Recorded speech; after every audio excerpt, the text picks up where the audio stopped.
Assalamualaikum warahmatullahi wabarakatuh. Saya Yanti Yulianti di sini akan mempresentasikan tentang organ peredaran darah pada manusia dan hewan.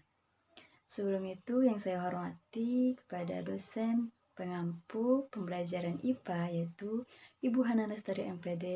Semoga disehatkan dan selalu dalam lindungan Allah. Amin. Nah, baik. Di sini saya akan mempresentasikan tentang sistem peredaran darah pada manusia. Nah, di sini ada pun sub-sub bahasa materinya yaitu sistem dan fungsi peredaran darah pada manusia. Yang selanjutnya, organ dan fungsi peredaran darah pada manusia. Yang selanjutnya itu gangguan pada organ peredaran darah manusia dan cara memelihara organ peredaran darah manusia. Dan yang terakhir yaitu organ peredaran darah pada hewan. Nah, baik. Sistem peredaran darah pada manusia. Nah, apa sih itu sistem peredaran darah? Nah, sistem peredaran darah merupakan suatu sistem yang berguna untuk menyalurkan berbagai zat penting seperti nutrisi dan oksigen dari jantung ke seluruh tubuh. Nah, itu fungsi dari atau pengertian dari sistem peredaran darah. Nah, selanjutnya, sebelum kita masuk ke organ peredaran darah manusia, terlebih dahulu kita harus mengetahui apa sih itu fungsi darah. Nah, di sini ada beberapa poin-poin fungsi darah. Nah, yang pertama yaitu sebagai alat pengangkut sari makanan dan oksigen ke seluruh tubuh dan sisa-sisa metabolisme ke organ sekresi. Nah, ternyata fungsi darah itu untuk mengangkut sari-sari makanan yang kita makan. Nah, jadi diangkutnya oleh darah. Nah, selanjutnya juga untuk mengangkut oksigen serta untuk sisa-sisa metabolisme ke organ sekresi. Nah, yang selanjutnya yaitu menjaga agar tetap temperatur tubuh tetap. Selanjutnya, mengedarkan air yang berfungsi untuk sekresi enzimatis atau untuk menjaga tekanan osmosis tubuh. Yang selanjutnya itu fungsinya untuk mengedarkan getah bening.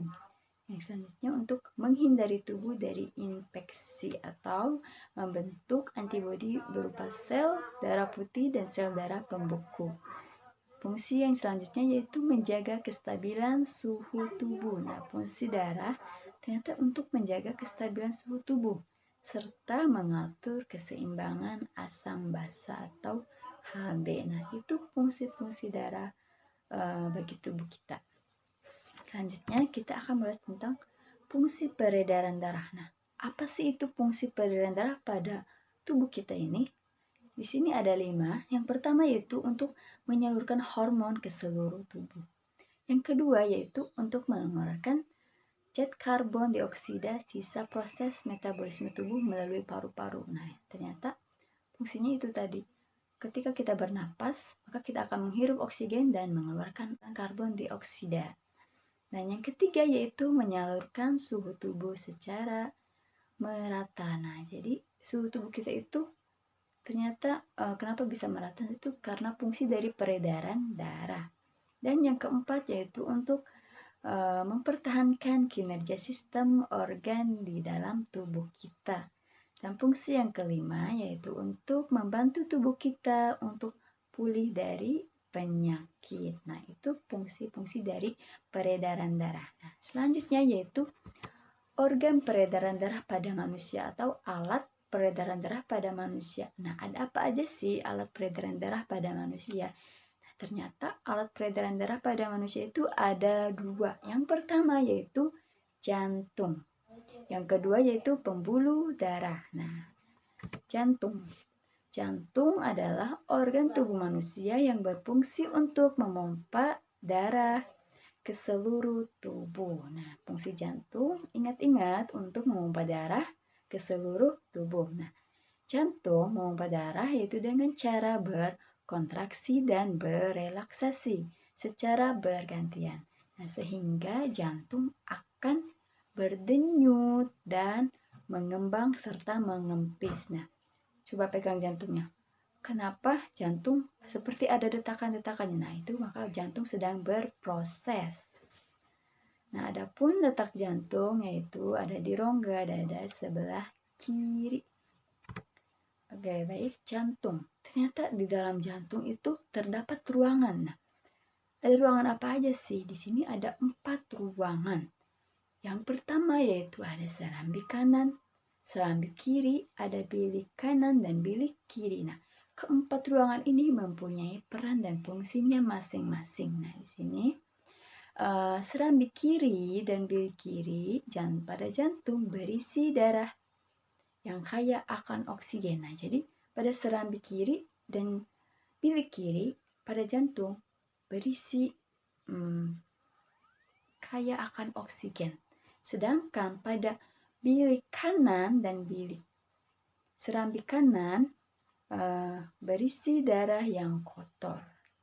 Ingat, jadi kalau serambi kiri dan bilik kiri berisi oksigen yang bersih, sedangkan pada bilik kanan dan serambi kanan berisi darah yang kotor.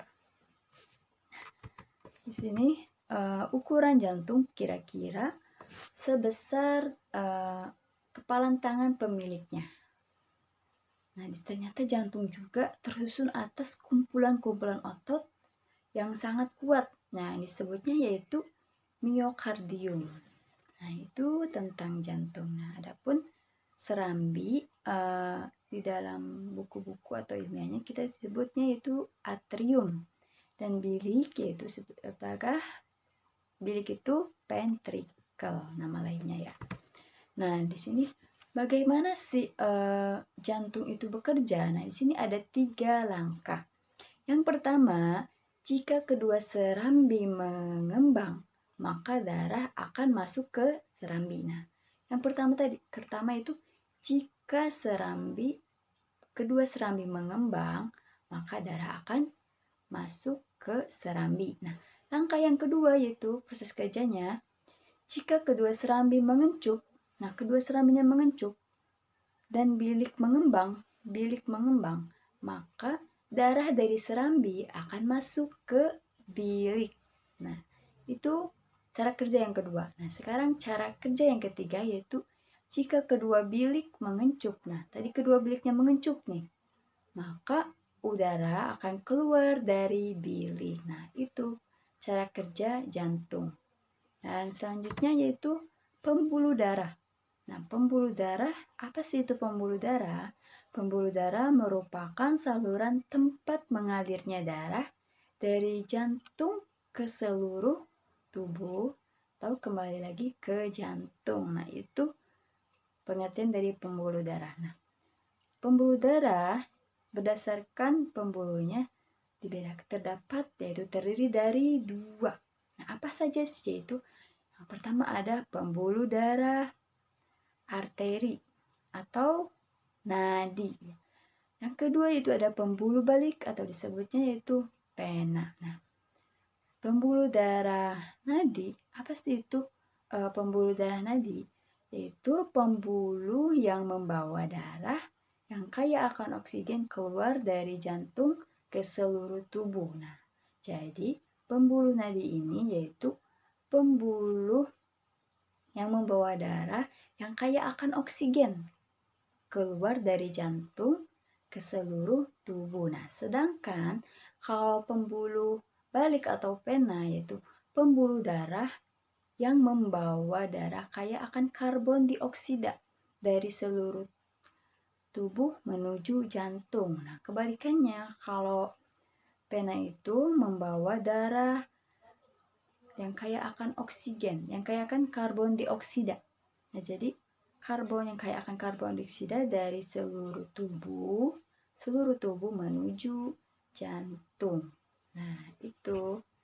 Sekarang sistem peredaran darah pada manusia. Nah, sistem peredaran darah manusia ternyata terdapat cara beredarnya terdapat 2. Yang pertama, peredaran darah kecil dan peredaran darah yang besar. Nah, pada sistem peredaran darah kecil, walaupun urutannya yang pertama itu pada bilik kanan menuju arteri pulmonaris, menuju paru-paru, menuju vena pulmonaris, dan selanjutnya itu menuju serambi kiri. Kita ulangi.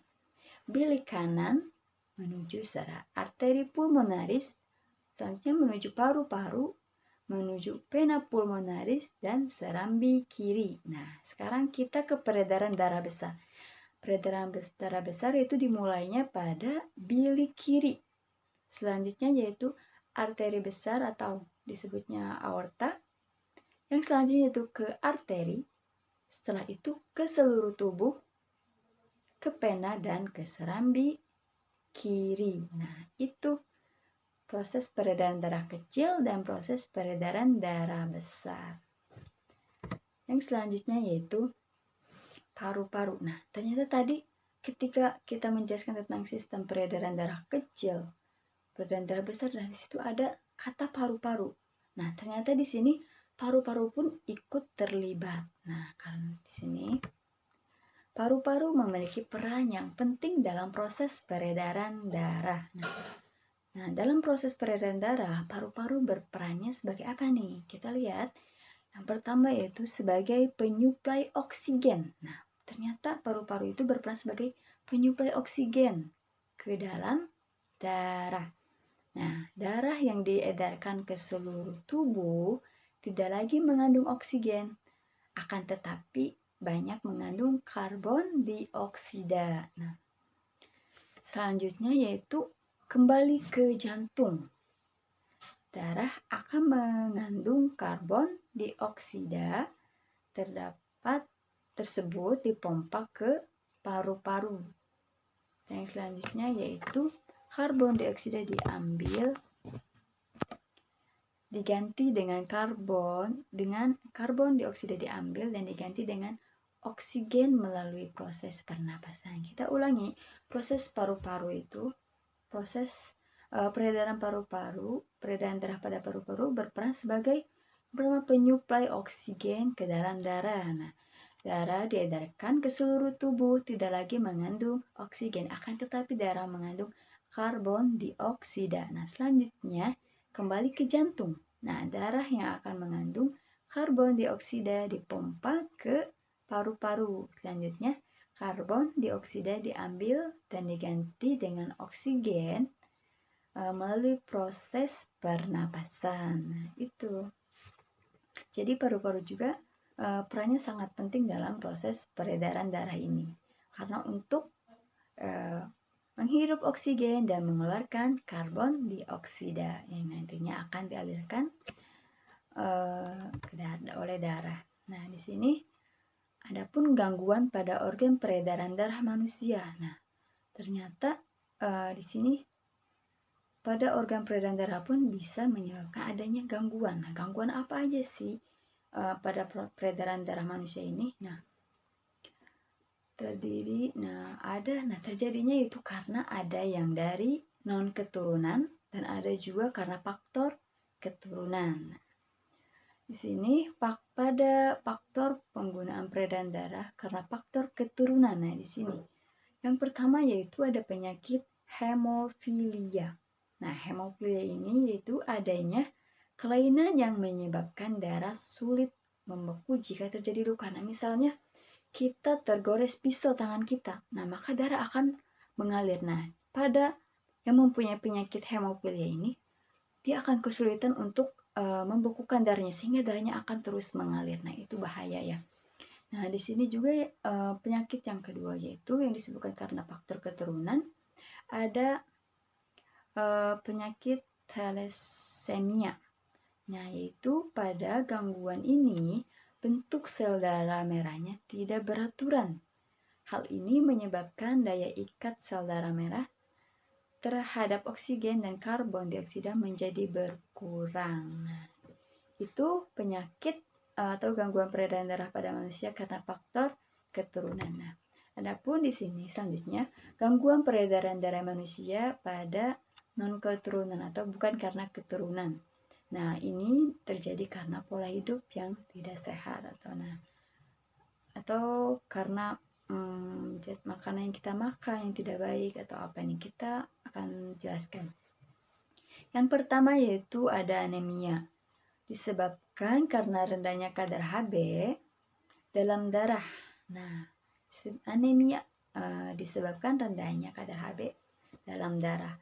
Rendahnya kadar Hb dapat disebabkan makanan yang dikonsumsi kurang mengandung zat besi. Nah, ini ternyata anemia itu disebabkan karena makanan yang kita konsumsi itu kurang mengandung zat besinya. Nah, ciri-ciri penderitanya yaitu mudah lelah dan sering merasa pusing. Nah, jadi kita harus memakan makanan yang mengandung zat besi karena itu gunanya untuk meningkatkan kadar Hb kita agar tidak rendah. Nah, yaitu gangguan yang kedua, ini ada tekanan darah rendah atau hipotensi. Nah, gangguan ini disebabkan terjadinya penurunan tekanan darah. Jadi tekanan darahnya rendah ya. Dan yang ketiga yaitu penyakit tekanan darah tinggi. Nah, ini kebalikannya yaitu hipertensi. Nah, gangguan ini disebabkan naiknya tekanan darah yang diantaranya diakibatkan oleh penyempitan pembuluh darah atau biasa kita sebut darah tinggi ya. Dan yang keempat yaitu penyakit kanker darah atau leukemia. Nah, gangguan ini disebabkan oleh sel-sel darah putih yang memperbanyak diri tanpa terkendali. Nah, jadi sel darah putihnya itu memperbanyak diri tanpa bisa dikendalikan. Nah, yang mengakibatkan sel darah putih ini memakan sel darah merah. Nah, sehingga tidak stabil sehingga sel darah putihnya itu terlalu banyak dan sel darah merahnya akan memakan sehingga sel darah merahnya sedikit. Nah, ini bahaya ya. Yang selanjutnya yaitu jantung koroner, yaitu suatu gangguan jantung disebabkan oleh penumpukan lemak darah atau kolesterol pada arteri koronaria. Nah, jantung koroner jadi terlalu banyak lemak di dalam jantungnya itu. Nah, itu berbahaya ya. Maka kita itu harus hidup sehat juga, harus sering olahraga agar tubuh kita tetap sehat, jantung kita sehat. Nah, itu gangguan-gangguan pada peredaran darah yang ada disebabkan karena keturunan dan ada juga karena non keturunan. Nah, sekarang kita bagaimana nih cara untuk mencegah timbulnya penyakit pada sistem peredaran darah kita ini? Nah, yang pertama yaitu kita harus sering berolahraga secara teratur. Yang kedua, tidur yang cukup. Nah, ketika sudah olahraga teratur nih, ternyata tidur kita pun itu sangat berpengaruh bagi kesehatan tubuh kita. Nah, maka kita harus tidur kita harus yang cukup, istirahat yang cukup ya. Dan yang selanjutnya yaitu atur pola makan. Nah, tadi makanan juga bisa menentukan peredaran darah kita. Contohnya tadi ada apa? Kekurangan zat makanan. Tadi ada zat apa tuh namanya? Nah, zat besinya kurang. Nah, ternyata pola makanan itu penting juga. Dan yang selanjutnya yaitu hindari asap rokok, baik perokok aktif maupun perokok pasif. Nah, karena asap rokok itu tidak baik untuk paru-paru kita ya. Nah, itu tentang peredaran darah manusia, alat peredaran darah manusia, dan gangguan peredaran darah manusia dan cara memelihara peredaran darah manusia. Nah, selanjutnya kita akan masuk ke organ peredaran darah pada hewan. Nah, sistem peredaran darah pada yang pertama ini pada burung. Sistem peredaran darah pada apes atau burung sangat mirip dengan sistem peredaran darah manusia karena sistem peredaran darah ganda dan tertutup. Nah, burung mempunyai 4 ruangan jantung. Sama ya seperti manusia tadi mempunyai 4 ruangan jantung yang masing-masingnya terpisah oleh pembatas yang sempurna sehingga darah tidak akan tercampur. Nah, pada apes terdapat 2 pembuluh utama, yaitu pembuluh vena atau balik dan yang selanjutnya itu pembuluh arteri atau nadi. Nah, tugas dari masing-masing pembuluh tersebut berbeda. Nah, selanjutnya itu sistem peredaran darah pada ikan. Nah, ikan merupakan sistem peredaran darah yang tunggal. Jadi ikan itu sistem peredaran darahnya tunggal. Jantung terdiri atas 2 ruangan. Nah, jantungnya terdiri atas 2 ruangan. Kalau manusia, jantungnya ada 4 ruangan. Dan pada apes atau burung terdapat 4 ruangan. Sedangkan pada ikan terdapat 2 ruangan. Nah, yaitu diantaranya ada atrium dan ventricle. Nah, adapun mekanisme darah pada ikan atau Pisces yaitu yang pertama, darah yang ada di serambi dialirkan ke bilik. Yang pertama, darah yang ada di serambi dialirkan ke bilik. Yang kedua, dari bilik masuk ke dalam insang melalui pembuluh nadi insang. Kemudian pada insang karbondioksida akan dibuang dan diganti dengan oksigen. Selanjutnya yaitu darah dari insang akan melewati aorta. Dan aorta akan membawa darah kaya akan oksigen dan sari makanan ke seluruh tubuh ikan. Dan selanjutnya itu yang terakhir, darah akan menuju serambi dan akan terjadi secara terus-menerus. Nah, itu proses mekanisme pada peredaran darah ikan. Terima kasih, itu saja yang dapat saya sampaikan. Kurang lebihnya mohon maaf, dan jika ada penjelasan yang keliru atau salah mohon dimaafkan, dan kritikan dan sarannya sangat ditunggu. Terima kasih. Wassalamualaikum warahmatullahi wabarakatuh.